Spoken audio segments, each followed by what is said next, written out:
Hello, everybody. This is the intro lecture to the play and context of Julius Caesar, the lecture part.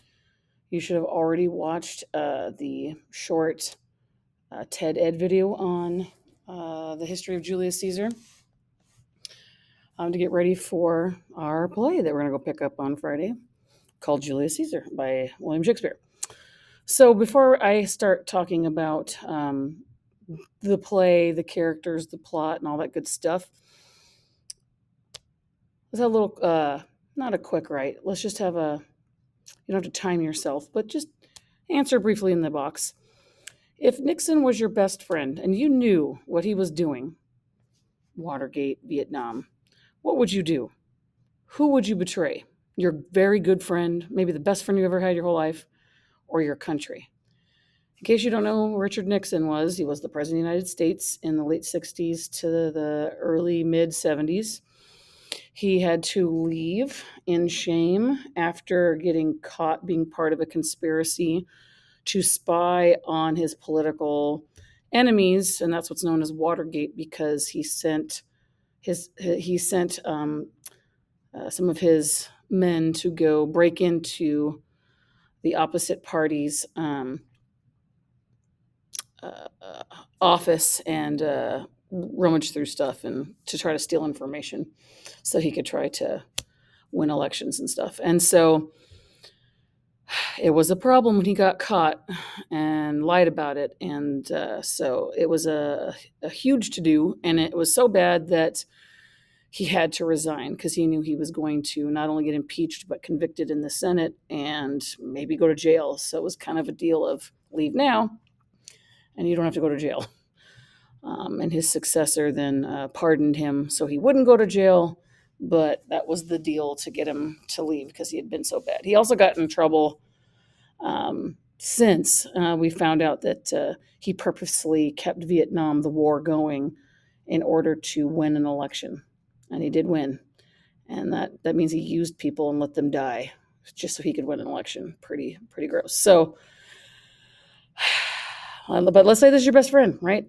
What would you do if you knew what he was doing before anybody else did? Do you betray him and tattle on him and let the authorities know he's doing bad stuff and ruin your friendship forever, maybe? Or do you betray your country that you are also working for and are an important citizen in? Write in the box, what would you do? Betray a friend or your country? And explain why. All right, now that you've answered that, hopefully you can tell this is kind of a hint to the conflict in the play. There's definitely something about betraying someone you love versus betraying your country, that ethical dilemma. Somebody's got to get betrayed. Who's it going to be? So let's talk about Julius Caesar's Shakespeare. It is based on some facts about what happened in history that affects us still today, the course of history. And it's also a warning to all democracies about how fragile they are. So this is a play that has stood the test of time for many reasons, particularly because we do live in a Republican democracy like they did. So there is some, of course, poetic licensing. These characters did not speak English. They did not say these exact words. But he did read some historical stuff, I believe, from Plutarch, and used that to influence the play. But there is some poetic stuff going on. But, what happened? Whoa, went blank on me. Sorry about that. So, this video, hopefully you watched it. If not, I would pause and go back and watch this first because I'm going to be reviewing some of the key points here. And this is about the actual history and the conspiracy against Julius Caesar by a very close loved one named Brutus. And others, and other quote unquote friends. And the main character Brutus did have to fight with himself about who does he betray, this person he loves or his country that he thought was going to fall apart if his friend keeps doing what he's doing. So please make sure you've watched that. So what's the point of studying this? Yes, we're going to be looking at the rhetoric used throughout this play. This is going to be a rhetorical analysis of a piece of art. Yes, it's not a nonfiction speech, but this whole thing is about persuasion and manipulation. And Romans were master rhetoricians. That was a major focus of their education because they needed it to be able to run the country and to get things done. We all do need to use our words to get what we want and to get things done. But it's also about morality. So our enduring understanding that we're focusing in on here is how does, culture, experience, and philosophical outlooks can influence one's views on morality. Okay, so where you come from, your experiences in life, your beliefs can all influence how you view morality, because there's going to be different people who all think they're doing the right thing, or at least most of them do. But they could be wrong, and that has to do maybe with part of their culture, experience, and philosophical outlook. So we'll be looking at different people, different philosophical beliefs in the story too. And so the essential questions we're going to be looking at are like, how do authors and speakers use language, in other words, rhetoric specifically, to influence their audience? When are words tools and when are they weapons, and how can you tell the difference? Because they're definitely used as tools and weapons in this play, and people also use words as tools and weapons every day, everywhere. Just go on the internet. And going on to our initial question here, when loyalties are in conflict, who do you have the duty to be loyal to? Your friends, family, country, yourself? Who gets priority? Who's second? Who's third? When there's a conflict between those groups. And there's different answers to that, depending, again, on your philosophy, experience, culture, maybe. And then just turning our enduring understanding into a question. How can culture, experience, or philosophy influence your perception of morality? And also, how can different mediums or contexts of a work of art change its meaning? If we have time, I would like to watch a couple different versions and the play itself, reading it. How do those different mediums change the meaning? We'll look at one that is traditional Roman, and I want to look at one that's African, an African version. So I think that'd be really cool. Okay, so what are we going to be able to do? Students will be able to, hopefully at the end of this unit, analyze rhetoric of arguments within a play, analyze the voice of Shakespeare through selected quotes and voice lessons. You'll understand what that is starting next week, because we're going to start doing voice lessons as a whole day activity next week during block schedule, and then it will become warm-ups for the rest of the unit. That's going to kind of help prime you up for understanding the snippets of Julius Caesar that we're going to be reading that day. And we're also going to be able to analyze a Shakespearean play for tragic elements. So Aristotle came up with the theory not only of rhetoric, but also of tragedy. So we'll be talking about that too. And the final outcome is that there's a couple. One of them I didn't type here. One is that you're going to be able to write well-organized rhetorical analysis on-demand essays akin to the AP Language essay test. You'll be doing a couple, and you'll tell me which one you like best, and that's the one I'm going to grade. But it will not be a cold prompt. It will be warm. We will have analyzed the heck out of these two different passages we're going to be looking at, and then you're going to have that all ready to go to be able to write your argument. But I got to get you used to writing tests in a single sitting. Okay, so that's something we're going to be doing. Now, back to the history of this play that is based on true events. It took place in 44 BCE. The Republic at that point was already over 450 years old, right? It started in 509 BC. So that's like double the age of our Republican democracy. But at this point, it was very fragile and on its way out. It had been slowly picked away, okay? And it's on its death legs, right? Its last legs, I should say, on its death march. And the main character that we're going to be looking at is actually Brutus, not Julius Caesar, and he's super worried about it dying, and he wants to try to save it. It does end, though. Spoiler. The Republic does die, and I'm sure you've heard of the Roman Empire. There you go.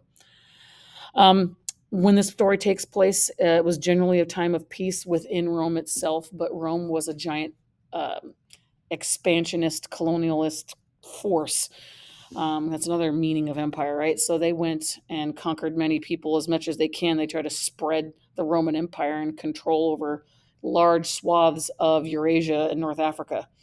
And Julius Caesar is one of the main guys that got a lot of that land to be Roman, and he made Romans very rich. He brought up a lot of people um, within the ranks in society, and that were able to become landowners and wealthy and powerful. And he was very beloved by his soldiers, who he enriched and empowered. So he's very popular with large groups of people. However, there was class warfare. There's a very rigid caste system in Rome. Okay, there are kind of three basic classes. There's the patricians, which are kind of like the aristocrats. You have to be born into that class, and they're supposedly, they think that they are the descendants. That's their claim, is they're descendants of the original founders of Rome. That would be like if we had an elite class of people that were born to the signers of the Declaration of Independence, and that somehow gave you power, and that you were only born into that class of being a descendant of, the founders of the United States, like the Adams clan and the Washington clan, and this would be kind of like that if that was a thing, but we're not exactly have that. And then the plebeians are like working class regular folk. Okay. And then they also had the slave class. Now, they didn't have royals anymore at this point. It was a republican democracy, but the patricians were kind of like that, just because of that kind of birthright to being in that powerful class. And as I said, there were a lot of wars with neighboring areas to increase riches. Okay, and that's how they got all their slaves. It was about conquered peoples.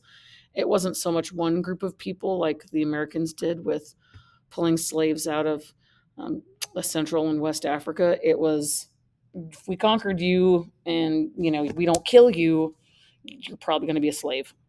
Um, so yeah, they had a lot of slaves. So the patricians, I should probably have more people on this list, but again, they're the ruling class. Caesar, he's a patrician. Octavian is a character. Hopefully, you can see my little arrow circling it.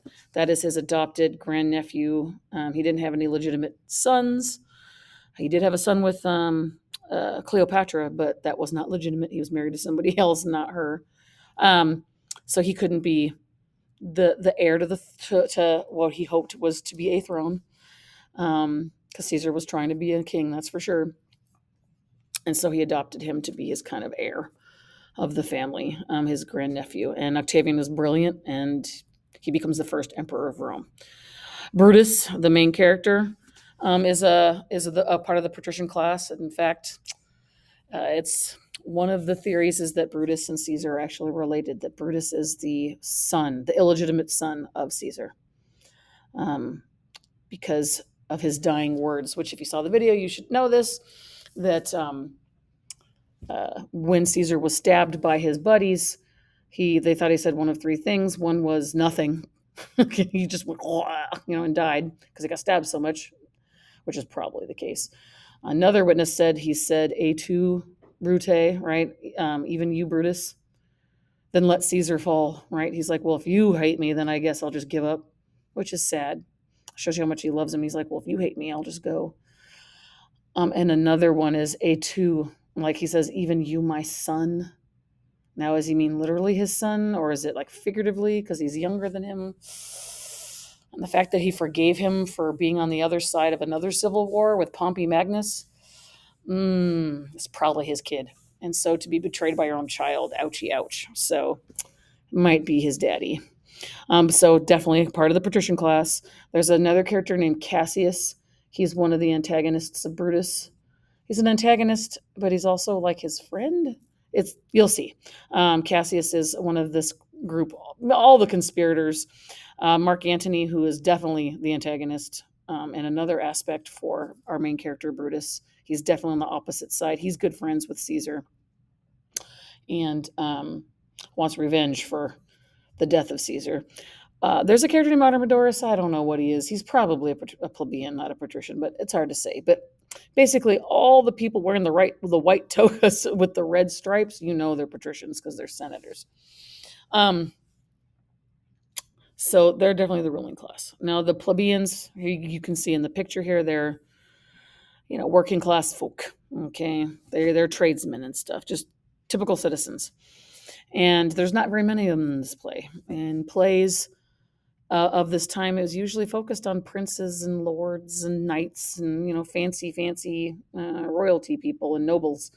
That's what a lot of stories were focused on. It wasn't until the 1800s when the Norwegian playwright that I have a family connection to in a way, Heinrich Ibsen, was known as the Victorian Shakespeare, changed that and made the middle class people, working people like us, to be the focus of so many stories. And I think that's part of the reason why most all the TV we watch is mostly just everyday folks. So, but there's only a few. There are a couple of tribunes in Act One, Scene One. Probably the only funny part of the play. I'm sorry to say it's not as naughty as Romeo and Juliet. Um, tribunes are representatives of the plebeians, so they're kind of like, to make an analogy here or comparison, tribunes were like congressmen, whereas the senators are like the senators. And they would be the patrician class. They're kind of the higher elite position. There's a lot more congressmen than there are senators. There's only 2 senators per state, and they have a lot more power. Congressmen, there's tons of them. There's like 10 times as many. So if you want to think about it that way, that they're kind of like the congressmen. And they know likey Caesar. There are people that don't like Caesar too. He's loved and he's hated. Okay. The audience in Act 3 that have no names, they're the plebeians. There's a soothsayer who's kind of like this blind prophet like Tiresias, who has the famous lines, "Beware the Ides of March," which is March 15th. He's, I'm sure, just working class. And Artemidorus when you come to that character, he probably is. There's also a couple of slaves in the book. Brutus has a young slave boy, Lucius, that you're going to come across. Yeah, he's probably like, I don't know, 9, 10. And now you're like, oh my God, that's horrible. Children slaves. Yep. And we did it too. And then there's a slave of Cassius's that you're going to meet at the end, when Cassius is going to free him. And he was just a slave because he beat him in battle and didn't kill him. He spared his life. And he said, I won't kill you if you, agree to be my slave and do whatever I say. And the guy said, yes. So that's kind of how that works. As I said, it's like a war trophy, kind of you get a servant if you show mercy and win a war. Because most of these characters are the patricians here. Most of them were also major soldiers and warriors. So here's Brutus. He is our protagonist, and he is a tragic hero, which means he's a good guy, but there's something wrong with him. He's got a tragic flaw, okay? And that leads to his doom. Okay, it's the fact he's a tragic hero, and he's, this is a tragedy, which means it doesn't end well. It's not going to end well. If you remember from Dante's Inferno, where does he end up? According to Dante, inside Satan's mouth, being chewed on for eternity. For what? Betraying Caesar. So that's what this is about. So we're going back to Dante's Inferno again here. He's also a Stoic. We're going to talk a little bit more about Stoicism to understand it more. I know we did a little bit with Antigone, but we're going to talk about it some more just so you can understand his motivations and his thinking. Again, that goes to our enduring understanding. How does culture, experience, and philosophical beliefs affect your views on morality? Being a Stoic is definitely informing him partially about why he does what he does. Also, ego. Ego could be in there. And being a fool, sure. Because you could be a good person and be a fool. And that's Brutus. In fact, the name Brutus means idiot. It means you're a brute. You're dumb. Isn't that sad? That was his real name. Okay, as I said, he's a patrician. He loves Caesar and he loves Rome. But he has to do what he thinks is right as a Stoic, no matter what. Personal temptations don't matter. A Stoic does what's the most rational thing that's best for the common good. And he thought he was doing what was best for everyone. It was not Caesar, maybe, but everybody else. He did he did this as a choice of being a rational person, but it did tear him up. But you're like, I thought he was a Stoic. Well, we'll see how good of a Stoic he is. And he is tragically flawed, and that's something we're going to be looking at, like what led him to his doom. What was the fatal error, his hamartia, which we'll talk about what that means when we get there. Julius Caesar, he's a Roman general and a senator, and now he's a ruler of Rome, known as a consul. He actually called himself Dictator Imperatorio, right? Can't say it right? A dictator for life. That's a problem, right? Basically, he's a king without a crown.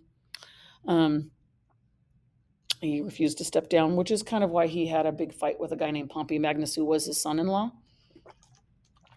and wanted him to step down as consul, because you're only supposed to be a consul for a couple years at most, and then you're supposed to like leave and take turns, kind of like a president. You can't have a president in there forever, otherwise it's not a democracy. Well, that's what happened. He refused to leave. There was a civil war, but Caesar won. Pompey Magnus was on the other side trying to fight for democracy and keep the Roman Republic from turning into a dictatorship.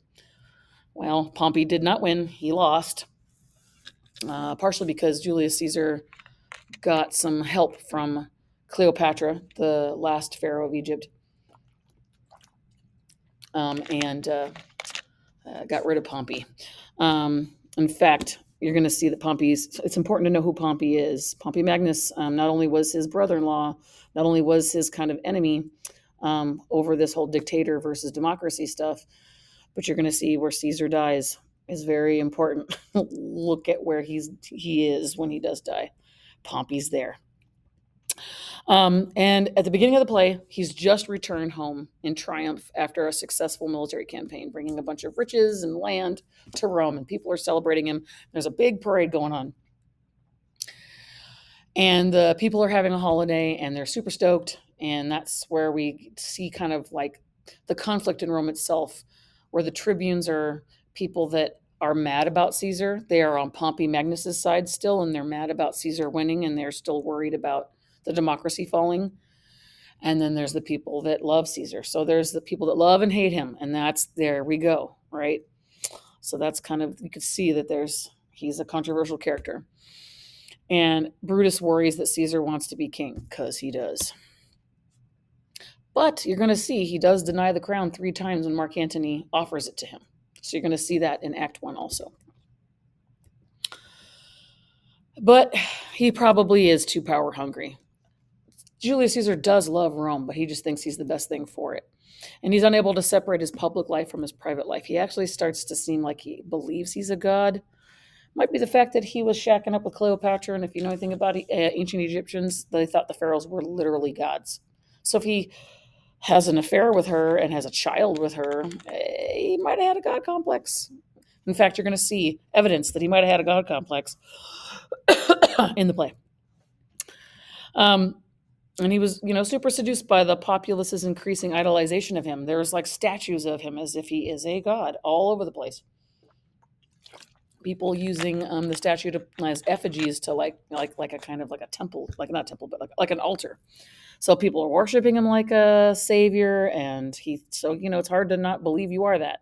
Kind of like the problem all celebrities can get themselves into. They believe the hype, right? And he ignores all these signs that, people aren't all loving you. Some people want you dead, dude. But he's arrogant, okay? So again, does he have a god complex? All right, and here's Mark Antony, probably my favorite character next to Brutus. It's hard to say. I love him. He's so good.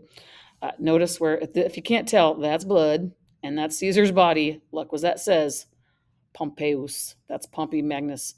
He gets killed at the feet of Pompey Magnus' statue. Oh. Ooh. Okay. So anyway, and I think that is true. That really did happen. So Mark Antony, he's right here next to Caesar's body going, ooh, you are all going to die. Because he loved him and was very upset. He was not part of the conspiracy. Mark Antony is a very close friend of Caesar. It's like his right-hand man. The two of them were generals that conquered a lot of stuff together. Okay, so they're war buddies. And if you know anything about Marines, Semper Fi. He was a great general, and he pretends to be loyal to the conspirators to be able to manipulate them and get his revenge, right? It's like, if you've ever seen The Godfather, there's this saying about how you keep your friends close, but your enemies closer, right? By the way, speaking of Godfather, that guy's the Godfather. That is literally the actor who plays the Godfather. So, okay. So, anyway, so, and he later becomes part of what's called the triumvirate or the triumvirate. there were three rulers of Rome for a little bit. Didn't last long because after a civil war, dealing with the conspiracy of Caesar, Octavian and a guy named Lepidus, who was another character you're going to come across in this play, and then Mark Antony become like co-rulers of Rome. And Octavian, who later becomes Augustus Caesar, the first emperor of Rome, he just changes his name. He divides the Roman Empire into three parts, and some people aren't happy with their parts, and there becomes another civil war between Mark Antony and Octavian later. And that's another play called Antony and Cleopatra, all about that. And if you know anything about Cleopatra, you know it doesn't end well for Mark Antony or her. She's the last pharaoh of Egypt. So there you go. But anyway, and he does have, I think, 3 or 4 children with her. I know they have twins and another kid for sure. So yeah, he shared a lover with Caesar. What are you going to do? Okay. But Antony, though, is an amazing speaker. He is a magician like no other. He is so good at whipping up the masses against the conspirators and Brutus that he gets them to set Rome on fire with his mouth, with just his words, and being super, super, super sarcastic. So that's one of the big speeches we're going to be looking at closely. Okay, he gives one of the greatest speeches of all time at Caesar's funeral. And how did he learn to be so awesome at wizardry? Well, his dad was maybe the number 2 in Roman history as a rhetorician teacher. Number 1, Cicero. Number 2 is Mark Antony's dad. And by the way, Cicero's book that I have with me in this classroom, I'll show you if you remind me. Mark Antony's dad is one of the characters in the book of them having their philosophical dialogue. So yeah, kind of a big deal, as I said. So he is so successful in showing that the senators are traitors that he literally, with his mouth, starts a war. Not bad. Talk about a weapon. All right, there he is with Cleopatra, as I said. Cassius is one of the bad. It's hard to say. He's kind of the bad guy, the villain, and I would say Brutus has 2 antagonists. Cassius is one because he manipulates Brutus, and then I would say Mark Antony's his other antagonist. He's also a general. He's one of the main. He's probably the main conspirator, at least in the play. Maybe not in history, but in the play. He dislikes Caesar's godlike power. He does not trust him. He's an unscrupulous, cynical, shrewd, opportunist kind of a guy who lacks integrity. He is definitely portrayed as not a good guy. And he's no stoic. I think he's an Epicurean. And we'll talk about what that is. Okay. It's kind of like Stoicism, but kind of not. It's more about seeking pleasure, but not seeking pleasure in excess. A moderate pleasure-seeking philosophy. And which was very popular at the time. Stoicism and Epicureanism were kind of the big philosophies of life at this time. But this guy, if you can see, he's poisoning Brutus's ear. And this is in Act 1, Scene 2 or 3, I have to remember. But he's definitely like putting poisoning into Brutus's ear to go, come on, let's betray Caesar. He's awful. You should be the leader. Come on, come on. But just hinting. He knows how to play him. Okay. When someone knows how to gaslight you, there you go. Or push your buttons. Octavian Augustus. I talked to you about him already, about Caesar's adopted son, his actual grandnephew and successor, super brilliant first emperor of Rome, right? And in the play, we don't see him until after the climax of the play, after Caesar's death. He returns to Rome when he hears about his adopted dad being killed, and he joins Antony to fight Cassius and Brutus. And the guy back here is Lepidus in this version of the story. I think Lepidus was older than that, but anyway. And again, he's part of the triumvirate. Those 2 guys right there. Casca is another one of the conspirators. He's got one of the most famous lines in the play. He was a public figure and one of the main conspirators. He also is opposed to Caesar's rise in power. He believes Caesar's refusal of the crown, those 3 times I mentioned before, is just a ruse to get people to love him. But really, at the end of the day, he wants that crown. And he's the first backstabber, literally, because Caesar was stabbed in the back first by Casca. You'll see how it works. It's this kind of organized surrounding him, like the raptors in Jurassic Park, right? And while he's being distracted by some other people, Casca comes behind and bam, right in the back. So he's the first attacker. Right, bam, right there. That's Casca in the one of the versions we're watching.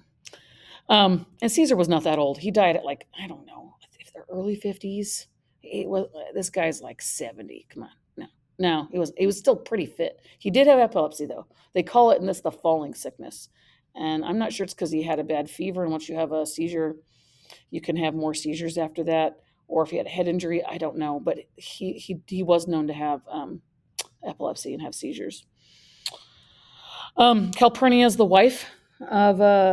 So there are some women in this play, believe it or not. There's two. Woohoo! Um, Calpurnia is Caesar's wife. She has visions and nightmares that she's worried about Caesar, right? And she tries to warn her husband. And the question is it a good omen or is it a bad omen? She has this crazy dream, so she's going to definitely beg him, please don't go to the Capitol today. And her dream was about a fountain of blood. It's probably not a good sign. Okay. And her foil, her opposite, is Portia, which is the wife of Brutus. And she's the daughter of Cato, another senator, very famous intellectual. Okay. Very, very famous and respected. She's a very loving and supportive wife, and she is super smart, and she's able to argue well against him. Poor Calpurnia, you're going to see, she convinces her husband for a minute, but then it's just gone. Like, she just doesn't have the power. Portia is an equal. She can go toe to toe with Brutus intellectually, and she gets him to do what she wants him to do. She's a master rhetorician herself. In fact, she's the most hardcore character. She is his confidant. He does love her and trust her, and she is hardcore. I don't know if you can tell, but right here, she has stabbed herself in the leg. She did that and had no reaction. Look at her face. She's completely stoic. She did that to prove how stoic she is to her husband, saying, you can tell me stuff. You didn't even know I stabbed myself just now. Look at that. I'm not some typical, wilting flower. I'm no woman. All right. You'll see. She's really good. We're going to look at her rhetoric for sure. She's so good. Okay. Although that part's cut out in one of the play versions we're watching, but the other one, I think they keep it. And the question is she the best stoic? Portia's awesome. In fact, you're going to see there's more. She's so hardcore. I love her. Okay. And then there's other characters. There's a guy named Decius Brutus, which can get very confusing. Totally different guy. Ancient Romans did not have that many names, particularly like the patrician class. We're going to give ourselves Roman names, and when we do, I'm going to show you how to pick your name and what names for you to pick. But the way it works is there was only like 20 first names, and people really didn't go by those names. Like Julius Caesar's name is Gaius Julius Caesar, and there's 20 names, and there's the masculine and feminine form, right? Like Octavian, Octavia, right? Gaia, Gaius, right? So you'll see. There's the oracle, as I said. There's Lepidus. I told you about him. Marulus and Flavius are the names of the two tribunes that we're going to see at Act 1, Scene 1. And here's a very famous painting of Caesar getting stabbed by all his buddies. I don't know which one's Brutus on this one. It's probably that one. Brutus gets him real low in the abdomen, and is the last one to stab him. So the conflicts in the story. We've got man versus man. Brutus against the conspirators. Brutus and the conspirators, excuse me, against Caesar and the rest. Brutus versus Cassius. Brutus versus Antony. So there's a lot of that, okay? There's a lot of man versus himself. That's big time for poor Brutus. Brutus versus himself is a big chunk of this, okay? Man versus society.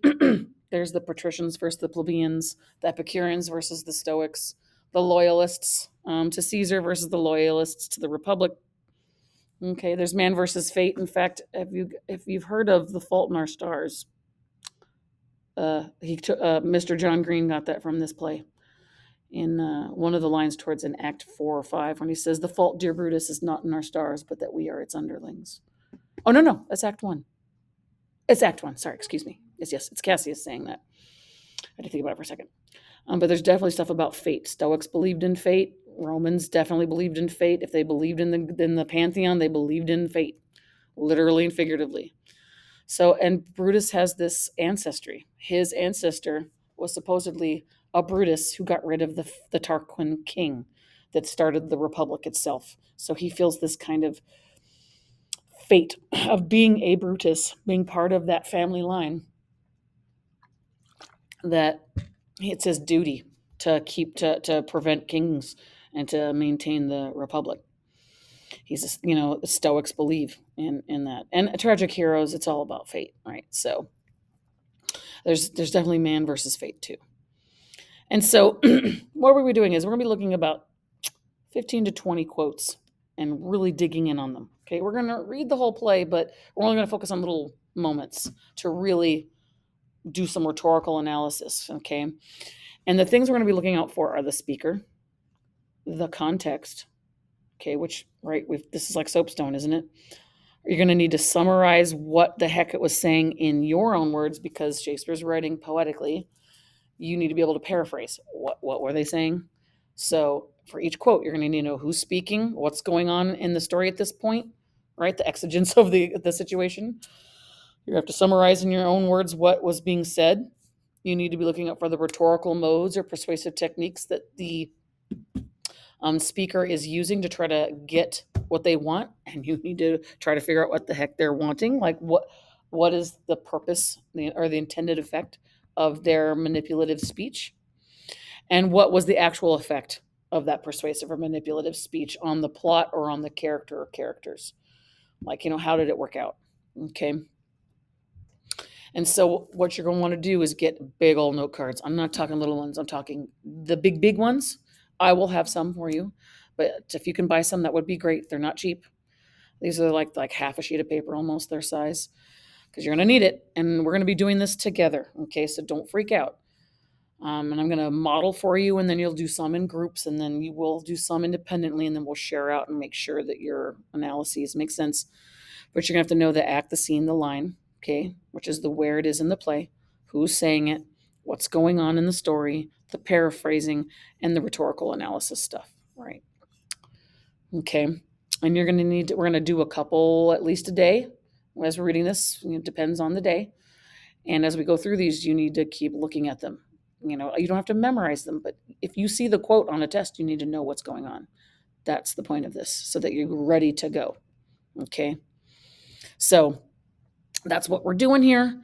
With Julius Caesar, we're going to be, analyzing this story to help us better understand how words can be tools and weapons, how Shakespeare shaped those tools and weapons in his own art, so that maybe we can know it when we see it, fight against the dark arts, and know how to use the not dark arts to be great rhetoricians ourselves and to not be sheeple. Okay, so with that being said, I can't wait to start reading this. I love Shakespeare so much. I hope you'll not hate it too much. All right.